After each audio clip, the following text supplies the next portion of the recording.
Olá, bem-vindo ao canal Boa Semente. Eu sou o pastor Júlio César e estou feliz em poder estar aqui com o nosso quadro Estudando a Bíblia Online, Estudo Bíblico Online. Aqui a gente coloca, nesse canal, a gente procura só falar de Jesus, e por isso a gente tem estudos bíblicos, trabalhos com EBD, nossas lives, nós temos também devocionais, e agora nós temos o estudo bíblico, versículo por versículo. Estamos estudando o livro de Mateus. Se você gosta desse conteúdo, então não se esquece, inscreva aí no nosso canal, que eu tenho certeza que vai ser bênção para você. Clica no sininho para você não perder nenhuma das atualizações e ficar por dentro de tudo que a gente produz aqui. Pega a sua Bíblia, eu já peguei a minha, porque a gente vai estudar muito a Bíblia. Estamos estudando o livro de Mateus, como você sabe, e eu tenho certeza que vai ser bênção aí para a sua vida. Só dá tempo de você aí pegar a sua Bíblia, seu óculos aí, sua caneta, papel para anotação, porque logo depois da vinheta a gente já volta aqui firme na presença de Deus. Roda a vinheta.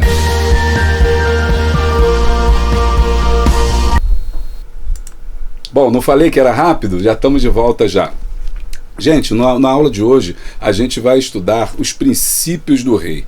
A gente está, desde a semana passada, estamos estudando o livro, o Evangelho de Mateus, né? E estamos vendo como é que ele nos ensina, como é que ele nos mostra, como é que ele representa Jesus. Nós vimos na aula passada que os 4 evangelhos, eles procuram traçar um panorama sobre a vida de Jesus, um panorama muito rico, muito maravilhoso.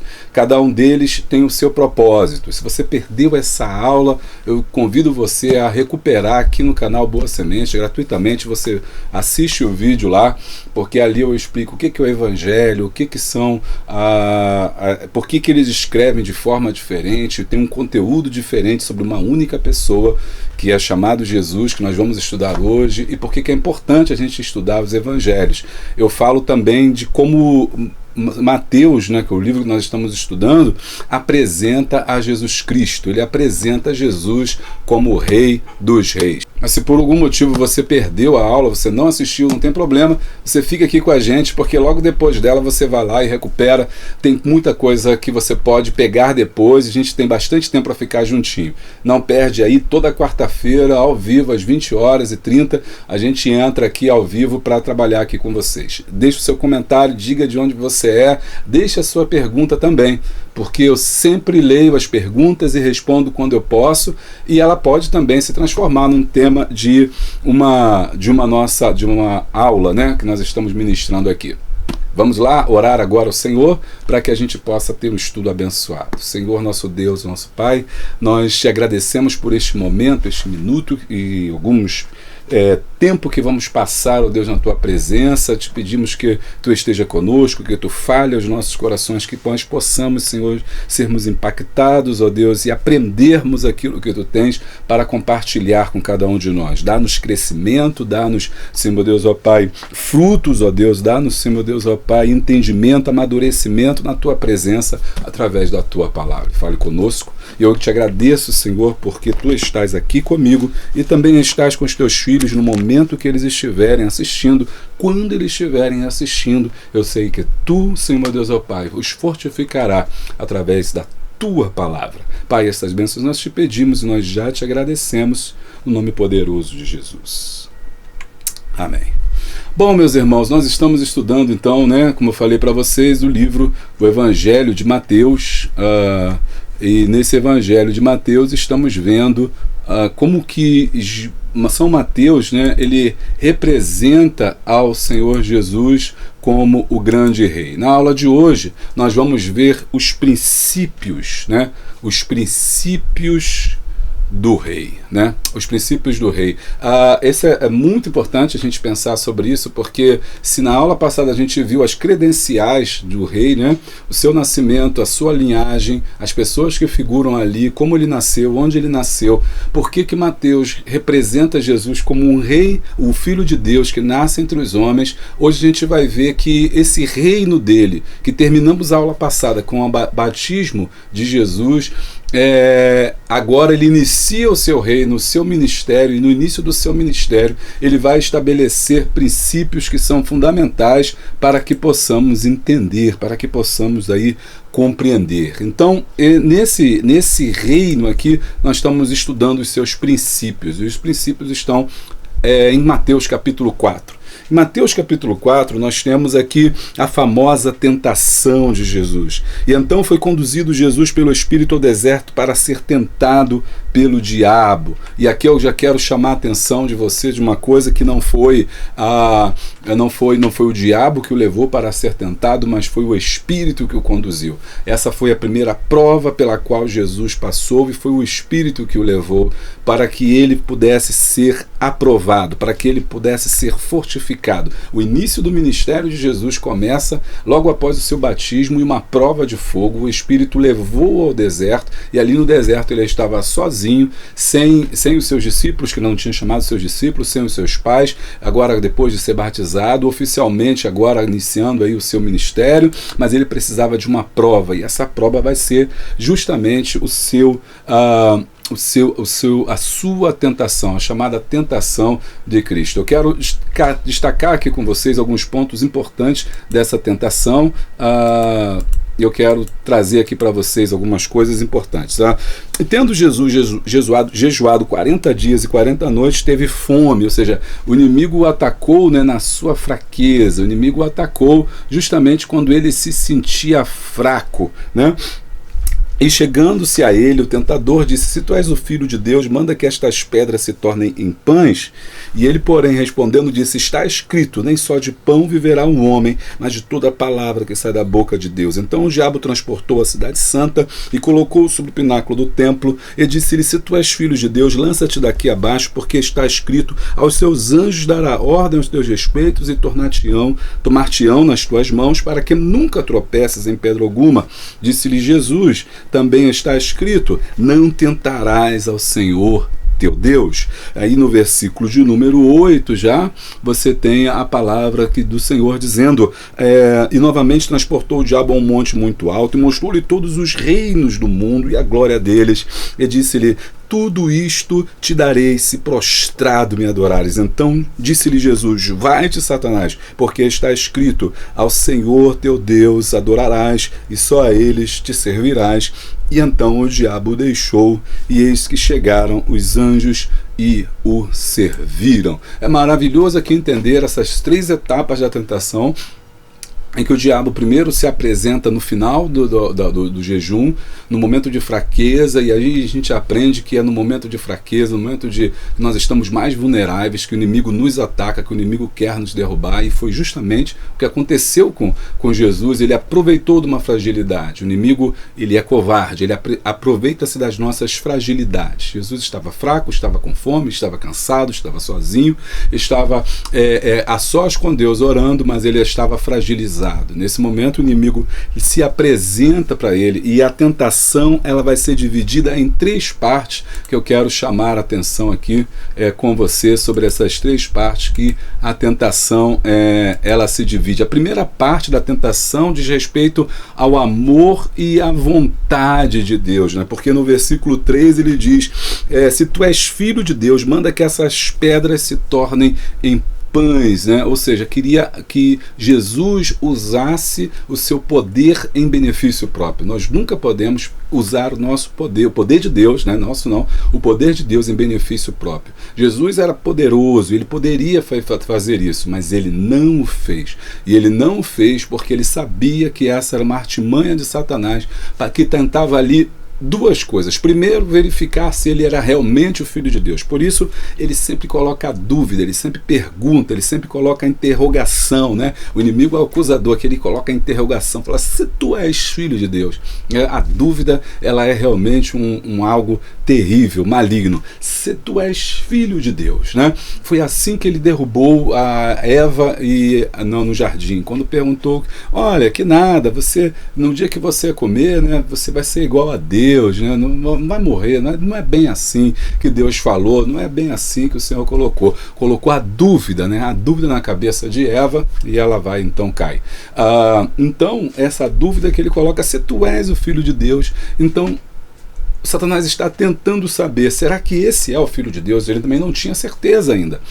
Apesar de tudo que estava acontecendo, de Jesus ter nascido, mas da forma que ele nasceu, numa manjedoura, como a gente viu na aula passada, no humilde filho de uma camponesa e de um homem simples, um homem trabalhador, um homem afeito ali aos trabalhos, será que? Não. Aí então, na dúvida, o que ele vai fazer? Ele vai procurar fustigar para tentar entender. E caso ele for, quem sabe eu não consigo pegá-lo numa contradição. Jesus o rechaçou, né? Jesus o rechaçou, falando para ele, né, que nem só de pão viverá o homem, né, mais do que toda a palavra que procede da boca de Deus. Aleluia. A segunda parte da tentação diz respeito a Satanás também usando a palavra de Deus, na segunda parte da tentação, versículos 5 e 7. Então o diabo transportou a cidade santa e colocou-o sob o pináculo e disse: tu és filho de Deus, lança-te daqui abaixo. Uma coisa interessante é que o inimigo conhece as escrituras, né? Ele conhece as escrituras. Às vezes a gente fica achando que o inimigo não conhece a Bíblia. Ele conhece a Bíblia, ele usa a Bíblia, ele usa a ferramenta do cristão para desmoralizá-lo, para desacreditá-lo. E é assim que ele vai fazer, vai tentar fazer isso com Jesus, mas Jesus também responde na mesma moeda, responde na palavra de Deus. Como nós podemos vencer a tentação, né? Primeiro, estarmos em oração, em jejum. Segunda coisa, temos que estar baseados na palavra de Deus. São duas formas de nós vencermos a tentação que vem sobre nós. Você está gostando aí? Deixa o like, dá o glória, se inscreva no nosso canal, porque tenho certeza que vai ser bênção aí, tem sido bênção já para você. Você está gostando aí, comentando, a aula 1, o pessoal gostou muito, e dessa também não vai ser diferente. E o terceiro ponto é que a tentação, dessa tentação é que Satanás oferece a Jesus um atalho para o seu reino. No versículo 8 e 11, né, ele leva Jesus até o penáculo, e ali ele mostra os reinos, né, os reinos desse mundo, e então faz uma proposta para ele. Bom, se tu és filho de Deus, então, né, me adora prostrado, porque eu vou te dar tudo isso. Bom, primeiro, o inimigo, muitas pessoas dizem que ele é mentiroso, não dono de nada. Não, o inimigo, ele tinha autoridade sobre os reinos. Aliás, ele não tinha, ele tem autoridade sobre os reinos. Por que a gente vê tanta guerra, tanta morte, tanta destruição? Porque o inimigo tem. O inimigo, através do pecado do homem, ele recebeu a legalidade, porque ele é legalista. Ele é alguém que age de acordo com os parâmetros legais. E esses parâmetros legais davam a ele, através da morte, do pecado do homem, a morte, ou seja, todos estavam e estão encerrados, né, debaixo da morte. Então, esses reinos realmente lhe pertenciam, como todas as almas lhe pertenciam antes da vinda de Jesus. Foi Jesus que vem resgatar, que vem trazer, que vem recuperar essas almas, levar cativo o cativeiro. Então, ele fez a proposta, falou assim: bom, se ele é o Filho de Deus e se ele vem resgatar a humanidade, eu posso fazer uma forma muito mais tranquila, né? Ou seja, não precisa morrer na cruz, não precisa passar pelo sacrifício, não precisa de nada disso. É só me adorar que eu te entrego tudo nas tuas mãos. Bom, Jesus então responde novamente firme com a palavra de Deus, né, dizendo: somente ao teu Deus adorarás e a ele prestarás culto. Então Satanás se retirou e os anjos o serviram. Que coisa maravilhosa quando nós entendemos que a tentação de Cristo é também para nós, né, um reforço, uma possibilidade de entendermos, né, o que Deus tem para a nossa vida e como que eu e você podemos vencer as tentações que são colocadas na nossa vida, na minha vida, para tentar, né, impedir que nós sirvamos a Deus. Não aceite atalho na sua vida. O inimigo sempre colocará para nós atalhos, né? Você não precisa sofrer, você precisa de um evangelho de paz, de prosperidade, né? Só de coisa boa, só de coisa maravilhosa. Para que sofrer? Para que? Não. Jesus disse que aquele que o seguisse passaria por aflições, por tormentas, por pelejas e deveria estar firme nas promessas do Senhor. Ele pode prosseguir, não aceitando atalho. Vá direto. Não existe caminho fácil para a salvação. Aliás, não existe nada fácil nessa vida. Se alguém lhe propor um caminho, um jeitinho, né, um modo de você conseguir os seus propósitos sem passar pelo sofrimento ou sem passar pela dificuldade, desconfie, rejeite isso. Seguir a Jesus é e sempre será, né, sofrimento, luta, peleja, né? Mas Jesus mesmo nos disse: no mundo tereis aflições, mas tende bom ânimo, eu venci. Bom, então o rei agora coloca, né, os princípios que são colocados, né, os princípios do rei. O primeiro princípio, vamos lá para Mateus, capítulo de número 5. Não dá tempo da gente ler tudo o texto aqui com vocês, mas aqui são as bem-aventuranças, né? Jesus aqui estava estabelecendo os princípios do rei. Essa é como se fosse a carta magna que Jesus coloca para todos aqueles que querem entrar no seu reino. Nós estamos vendo que o reino dele é diferente, o reino dele começou diferente, ele é um rei diferente, é um rei humilde, é um rei servo, é um rei simples, mas para entrar nesse reino você não entra de qualquer maneira. Existem as leis pelas quais você deve seguir. É igual à Constituição do nosso país ou de qualquer país constitucional que vive numa democracia onde existe uma Constituição e todos os cidadãos estão debaixo desta Constituição, devem cumprir essa Constituição. Jesus, ao estabelecer o reino de Deus, ele também traz para nós aqui a Constituição, né, desse reino, que é diferente, porque o reino dos céus é diferente do reino da terra. Ele é um manual, ele é uma carta, ele é os princípios colocados do rei para que eu e você possamos entrar, acessar nesse reino. Então, nesse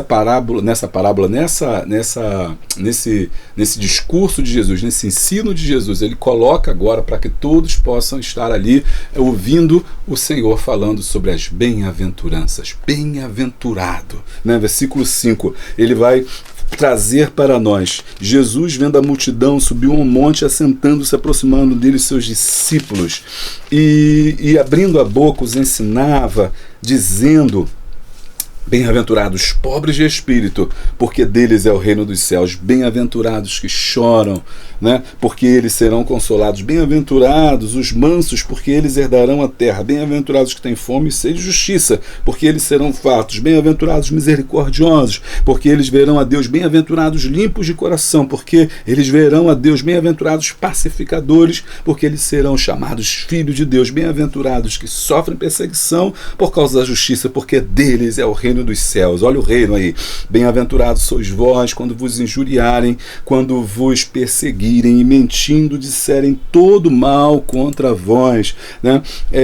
Exultai e alegrai-vos, porque é grande o vosso galardão nos céus, porque assim perseguiram os profetas que foram antes de vós. Bem-aventurado os mansos, os humildes, os contritos, os fiéis, os que desvalidos. Jesus veio colocar justamente aqueles que estavam embaixo, né, desprezados pela sociedade, desprezados pelos escribas, desprezados pelos sacerdotes, pela religião judaica, os pobres, os mancos, os aleijados, os coxos, os pecadores, aqueles que não eram vistos, não eram lembrados, não eram contados, estavam todos desprezados, viviam à margem da sociedade, porque dizia naquela época o texto da Escritura que maldito é todo aquele que desconhece a lei, e nós temos aqui milhares de pessoas que não sabiam ler, somente 10% da população judaica lia. Então um povo que não tinha acesso a esse conhecimento da palavra, e portanto eles estavam alijados,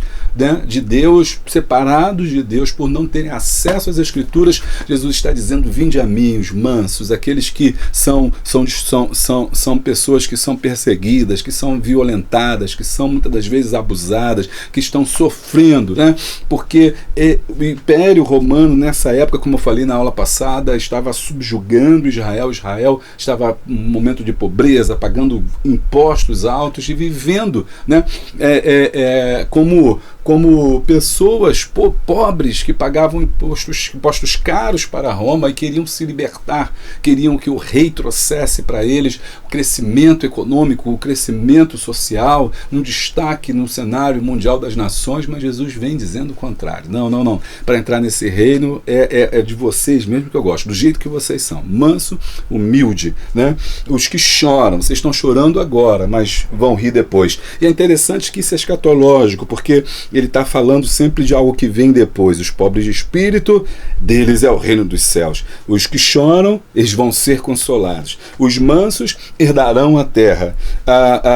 Os que têm fome serão fartos. Os misericordiosos alcançarão misericórdia. Os limpos verão a Deus. Os pacificadores serão filhos de Deus. Os que sofrem perseguição, é deles o reino dos céus. Ou seja, sempre escatologicamente dizendo, vai chegar o tempo em que tudo isso vai acabar. Aleluia. Vai chegar o tempo em que tudo isso vai ficar por aqui e vocês vão poder estar comigo no meu reino físico colocado, porque agora nós estamos entrando, vocês estão sendo convidados a entrar no meu reino espiritual, mas em breve vocês vão estar comigo no meu reino físico, o reino físico. E que reino físico é esse? Lá no milênio, onde teremos 1000 anos, que pode ser simbólico ou realmente 1000 anos, nós não sabemos ainda, onde Cristo reinará entre as nações. Ali seremos paz, teremos alegria, né? Teremos todas as felicidades. Aqueles que choram serão consolados, os mansos herdarão a terra,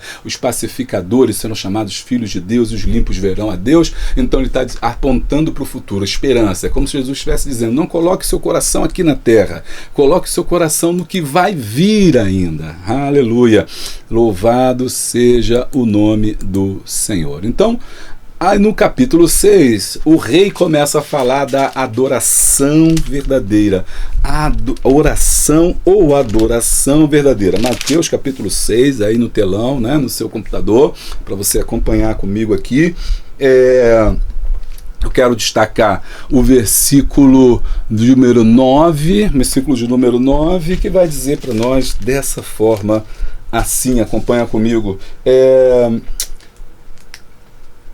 Mateus capítulo de número 6, a minha Bíblia aqui me perdi um pouquinho, mas é rapidinho, eu já acho. Mas tu, quando orares, entra no teu aposento e fecha a tua porta e ora teu Pai que o vê e está em oculto, e o teu Pai que te vê em oculto te recompensará. Aleluia, olha só que interessante, né?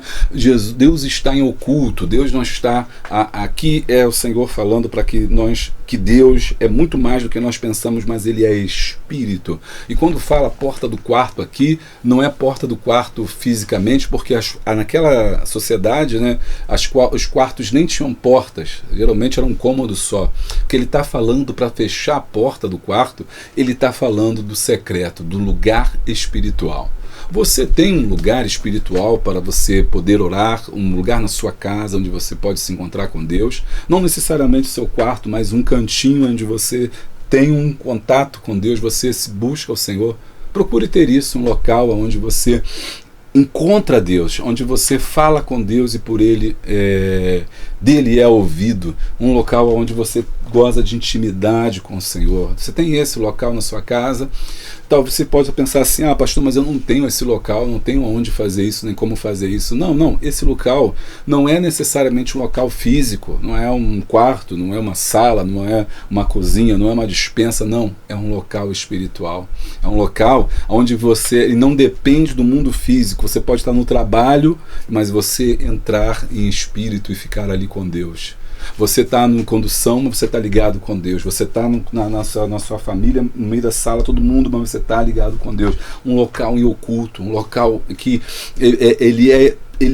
o inimigo não consegue te acessar, o inimigo não consegue te tocar. As lutas, os problemas e dificuldades não chegam lá. Salmo 91 fala sobre isso, né? Aquele que habita no esconderijo do Altíssimo. Esconderijo, o local secreto, dentro de Deus.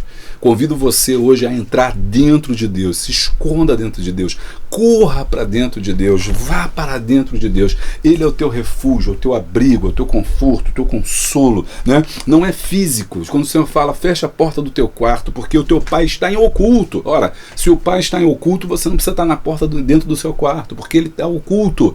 Ele está em espírito. É o que Ele vai falar depois para aquela mulher em João capítulo 4. Os verdadeiros adoradores adorarão ao Pai em espírito e em verdade. Eu quero convidar você a fazer nossos cursos online aqui, cursos online de capelania, de liderança, de teologia, tudo EAD, também tem os cursos da Hotmart. Quero que você não tenha dificuldade para crescer espiritualmente e para aprofundar aqui comigo. Mas enquanto você não faz os cursos, está aqui no YouTube livre para você poder estudar também, compartilhar. Eu gosto de compartilhar aquilo que Deus me dá. Tá gostando aí? Deixa o like e dá o glória. Bom, aqui vem a oração verdadeira. Pai nosso que estás no céu, santificado seja o teu nome. Venha a nós o teu reino e seja feita a sua vontade. Aleluia. Olha, deixa eu te falar uma coisa. Deus contempla nossas crises secretas. Salmo 40, 1:4. Deus contempla nossos pensamentos secretos. Salmo 42, 21. Deus contempla nossa vida secreta. Salmo 139, 1 e 3. Né? O Senhor me sonda e me conhece. Deus conhece nossa vida por inteiro e nada lhe escapa. Jeremias 23, 24. Formado ali, o Senhor já nos conhecia. Nossas aflições. Jonas 2, 1, 4. Que ora do ventre do peixe, nossas esmolas secretas, Mateus 6,4, Jesus diz, olha, quando você for orar, né, faça isso ao culto, teu pai está te vendo. Nossas orações secretas, Mateus 6,6, estamos lendo. Nosso jejum secreto, não faça como os fariseus que ficam, eu estou jejuando. Não, o Senhor vai te dar em secreto. Nossos fracassos e pecados secretos, Hebreus 4, 23, e nossas tentações secretas, Apocalipse 2, 23. Você vai aí acompanhar depois, muita coisa, muita referência, mas você está comigo, pausa o vídeo, vamos estudar a Bíblia. Essa é chamada oração, né? A oração do Pai Nosso e a glória de Deus. Outra coisa interessante é que Jesus, nesse caso, vai fazer algo que vai chocar. O rei vai chocar aquelas pessoas ao falar Pai Nosso. Até então ninguém dizia isso, de falar assim, Jeová, Senhor da guerra, né? Senhor, Jeová Jireh, Jeová Rafá, Jeová Reis Nissi, Jeová Elion, El Shaddai Todo-Poderoso. Ele fala assim, Pai Nosso, que estás nos céus. Deus é nosso Pai. Você tem um Pai. Nós temos um Pai. E é isso que nos importa, aleluia. Jesus estava abrindo um canal de intimidade, nos ensinando a orar, para que nós possamos ter intimidade com Deus. Eu tenho um vídeo só sobre a oração do Pai Nosso, quero convidar você a poder também acessar e aprender aí nesse vídeo sobre o Pai Nosso. Bom, vamos seguindo. Bom, esse Pai Nosso, ele pode dividir o quê? Em 3 partes, né? Primeira coisa que eu aprendo com o Pai Nosso, né? Deus é Espírito, logo esse reino é espiritual. Segunda coisa, que o reino de Deus está entre nós.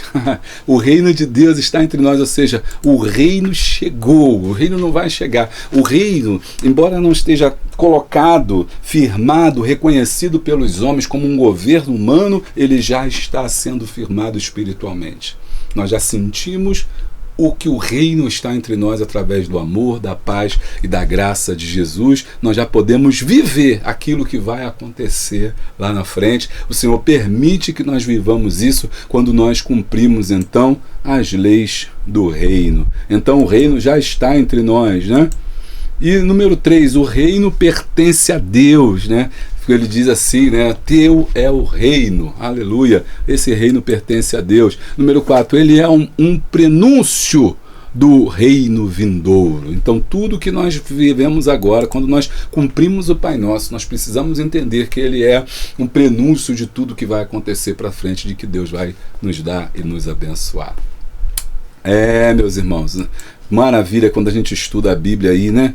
Como a gente tem a oportunidade de ver Jesus como o Rei dos Reis. Bom, os principais pontos também que a gente pode dizer, né? Neste reino, as preocupações terrenas não podem tomar nosso tempo. Deus cuida dos súditos e por isso não devemos nos preocupar. O versículo 26, né?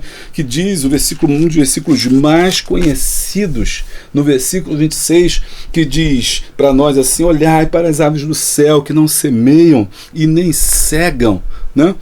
E nem mesmo não semeiam nem cegam, mas nem ajuntam em celeiros, e vosso Pai Celestial os alimenta. Não tendes vós muito mais do que valor do que elas? E qual de vós poderá, com todos os seus cuidados, acrescentar um côvado à sua estatura? E quanto ao vestuário, porque estáis solícitos, olhai para os lírios do campo, como eles crescem, não trabalham nem fiam. E eu vos digo que nem mesmo Salomão, em toda a sua glória, se vestiu como qualquer um deles. Pois se Deus assim veste a erva do campo, que hoje existe e amanhã não lança no forno, não vos vestirá a vós, muito mais, homens de pequena fé?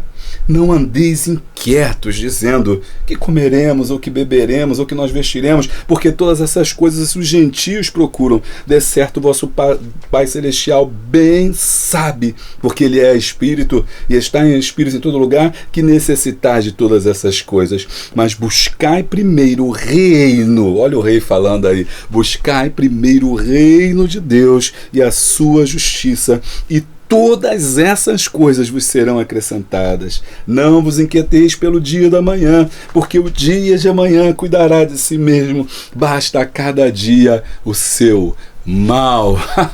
Esse é um princípio do reino. Confiar em Deus. Aleluia. Quem quiser entrar nesse reino de Jesus precisa aprender a se desprender das coisas terrenas, a solicitude da vida, a busca pelas coisas terrenas, a preocupação com o presente, a ansiedade pelo futuro, e precisa entregar-se de coração a Ele e falando assim: o Pai conhece as minhas necessidades, o Pai sabe as nossas necessidades, o Pai sabe tudo que nós precisamos, o Pai sabe tudo que nós queremos, e Ele nos acrescentará quando nós buscamos primeiro o reino de Deus. Eu não posso deixar de fazer uma pergunta a você: você tem buscado esse reino? Você tem feito desse reino a prioridade na sua vida? Deus tem sido prioridade na sua vida? As coisas de Deus têm sido prioridade? Ou você tem buscado carros, fama, riqueza, trabalho? Tudo isso é bom, tudo isso é legítimo, mas não coloque o teu coração nessas coisas, porque o reino, ele é espiritual, o reino é de Deus. O Senhor vai completar essas coisas. Então, quando eu e você aprendermos isso, querido, e colocarmos tudo na presença de Deus, com certeza o Senhor nos abençoará de forma tremenda. Deixa eu seguir. Então, neste reino, as preocupações terrenas não podem tomar o nosso tempo, não é isso? E Deus cuida dos seus súditos, por isso não devem se preocupar. Devemos a todo tempo buscar o reino de Deus e a sua justiça. Esse é o princípio do reino maravilhoso, né? E o outro princípio é o julgamento. Ele entra em Mateus capítulo de número 7, em Mateus capítulo 7 ele chama: não julgueis para que não sejais julgado, porque com a mesma medida que você julgar alguém, também julgarão a você. Olha que diz a palavra aqui, né? O Senhor falando sobre o julgamento, sobre pessoas que querem julgar os outros, querem tirar o defeito dos outros, quando na verdade ele está cheio de defeito, está cheio de erro. Aqui em Mateus 7, nós vemos também como é que Jesus está advertindo as pessoas para não julgarem. Do versículo 1 ao versículo de número 6, falando: hipócrita, tira a trave do teu olho, e então cuidarás de tirar a trave do teu irmão. E tem vários versículos, mas eu quero chamar a atenção que um súdito não deve julgar o outro. O súdito deve e é conhecido por praticar a palavra, porque no versículo 24 em diante, né, nós temos algo muito importante para chamar a atenção aqui, onde Jesus fala sobre os dois alicerces. Mateus capítulo 7, 24, Jesus fala que duas casas extremamente iguais, duas casas construídas da mesma forma, mas o fundamento delas era diferente. Um construiu a sua casa na areia e o outro construiu a sua casa na rocha. Jesus falou dessa palavra, dessa história, contou essa história para exemplificar que nós, ao entrarmos nesse reino, devemos edificar a nossa vida na rocha, que é a palavra de Deus, e não na areia, que é nas coisas do mundo. Então, se você quer ser súdito do reino, se você é súdito desse rei, você deve construir a sua casa na rocha. Que está construída a sua casa? né? Então você observa que todo o assunto, a gente começou lá, esse capítulo 6, né? Começa com a oração verdadeira, depois fala do julgamento, depois fala que Deus é Espírito, depois fala que nós devemos buscar as coisas do Espírito, temos que entrar nesse reino que já é chegado, e uma vez nesse reino devemos construir a nossa casa espiritual na palavra. O que você tem firmado a tua casa, né? O que tem norteado a tua vida espiritual, né? O que você tem firmado? Quais são os conceitos que tem orientado você? Bom, é importante a gente pensar sobre isso e verificar o que Deus tem para nós. Bom, hoje eu quero convidar vocês a fazer os nossos cursos, conhecer nossos livros, Café com Deus, nosso livro também, O Princípio da Liderança, conhecer também os nossos materiais, nossos e-books, né? Tudo que o canal Boa Semente tem feito, fazer o curso com a gente, EAD, tudo vai ser muito bom para você, o crescimento aí espiritual.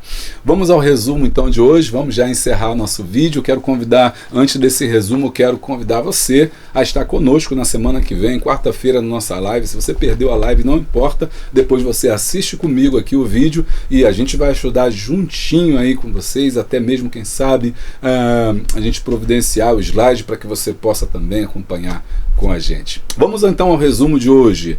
Resumo de hoje, a gente pode dizer que a gente aprendeu o quê, né? Que a justiça verdadeira, Mateus 5, 1 ao 16, as bem-aventuranças. Nós aprendemos sobre a adoração verdadeira, ou seja, aqueles que adoram a Deus vão adorar em secreto, e o verdadeiro julgamento é aquele que começa com dentro de nós, ou com nós mesmos, ao invés de julgar ao outro, né? Esse é os princípios que o rei colocou para mim e para você, para que possamos realmente dizermos que somos súditos desse rei Jesus. Louva a Deus por Mateus, que descreveu, né, esse Jesus de uma forma tão linda. Oremos. Senhor, nós te agradecemos por mais uma vez estarmos na tua presença, de mais uma vez compartilharmos a tua palavra na segunda aula, onde vimos os princípios do rei.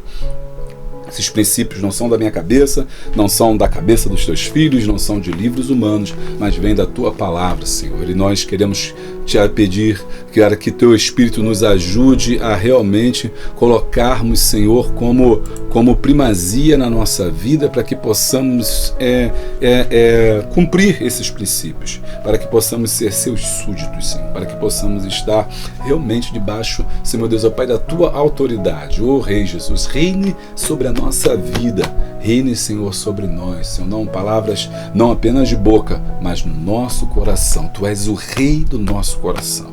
Ajuda, Senhor Deus, os teus filhos. Obrigado por estarem todos aqueles e aquelas que se uniram juntamente comigo neste canal, Senhor, para juntos estudarmos mais uma vez a tua palavra. Muito obrigado, Senhor, pela oportunidade que tu nos dá de poder falar, Senhor, aquilo que tens colocado em nosso coração. Dá-nos uma semana abençoada e que nós possamos viver debaixo dos princípios estabelecidos para o teu reino, nosso Rei Jesus. Amém. Bem, então não se esqueça, se inscreva no nosso canal, deixa o like, dá o glória, clica no sininho em todas as atualizações, que é muito importante, tá? Compartilha esse vídeo, vamos fazer rodar esse vídeo, chegar a mais gente para se unir com a gente no Estudo Bíblico Online, Estudo Bíblico Boa Semente. Muito obrigado.